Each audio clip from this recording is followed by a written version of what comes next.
તો ભાવનગરના ખરકડી ગામે લઠ્ઠાકાંડથી હાહાકાર નકલી દારૂ પીવાથી અત્યાર સુધી 7 લોકોના મોત નિપજ્યા છે। તો એસએમસીની ટીમે ફરાર બુટલેગર રહીશને ઉજ્જૈનથી દબોચ્યો।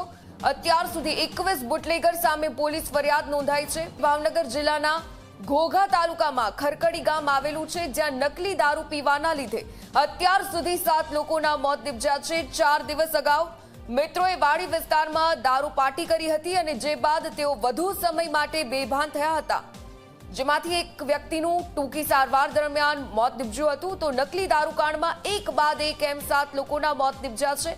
તો બીજી તરફ તપાસ સોંપાયા બાદ ગણતરીના જ કલાકોમાં સ્ટેટ મોનિટરિંગ સેલની ટીમે ફરાર બુટલેગર રહીશને ઉજ્જૈનથી દબોચી લીધો છે। તો 4 પોલીસ કર્મીને સસ્પેન્ડ કરી દેવામાં આવ્યા છે। આ સમગ્ર નકલી દારૂકાંડ કેસમાં મુખ્ય સપ્લાયર ગૌતમ સોલંકી સહિત 10 થી વધુને રાઉન્ડ અપ કરવામાં આવ્યા અને પૂછપરછ હેઠળ છે। આરોપીઓએ વિદેશી દારૂમાં દેશી દારૂ પણ ભેળવ્યો હતો, જેમાં મધ્યપ્રદેશની દારૂ બનાવી શકે તેવા કારીગરને પણ બોલાવવામાં આવ્યો અને બુટલેગર ગૌતમ, મુકેશ અને રહીશે ભેગા મળી અને 250 જેટલી બોટલમાં નકલી દારૂ ભર્યો હોવાની હકીકત પણ સામે આવી છે। તો આ સાથે આરોપી ગૌતમ સોલંકી અગાઉ 51 પેટી ડુપ્લિકેટ દારૂ બનાવી અને વેચ્યો હતો। ગૌતમને અમદાવાદથી દારૂનું રો મટીરિયલ લીધું હતું। પોલીસ તપાસમાં હજુ પણ ચોંકાવનારા ખુલાસા થઈ શકે છે। તો બુટલેગર રહીશને એસએમસીએ ઉજ્જૈનથી દબોચી લીધો છે। ઘોઘા તાલુકાના ખરકડી ગામે આ સમગ્ર લઠ્ઠાકાંડ સામે આવ્યો છે। અનેક મોતની વિગતો પણ સામે આવી। અત્યાર સુધી 7 લોકોના મોત પણ નિપજ્યા। તો નકલી દારૂ પીવાથી અનેકવિધ મોત, આ સાથે બીટ જમાદાર 3 ડી સ્ટાફના પોલીસ કર્મીને સસ્પેન્ડ કરી દેવામાં આવ્યા અને અત્યાર સુધી 21 જેટલા બુટલેગર સામે ફરિયાદ નોંધાઈ છે। નવનીત, જે રીતે ગાંધીનું ગુજરાત અને ગઈકાલની આ ઘટના કે જેમાં આ સમગ્ર લઠ્ઠાકાંડ સામે આવ્યો છે, કઈ કઈ કાર્યવાહી અત્યાર સુધી થઈ ચૂકી છે, શું અપડેટ આપની પાસે?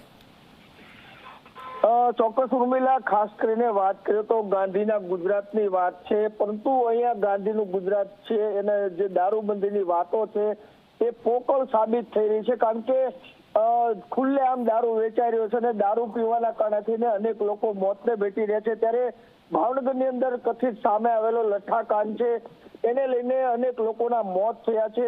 ઝેરી દારૂ બનાવી લોકોને સપ્લાય કરતા અને પીવાના કારણે અત્યાર સુધીમાં 7 લોકોએ પોતાનો જીવ ગુમાવ્યો છે।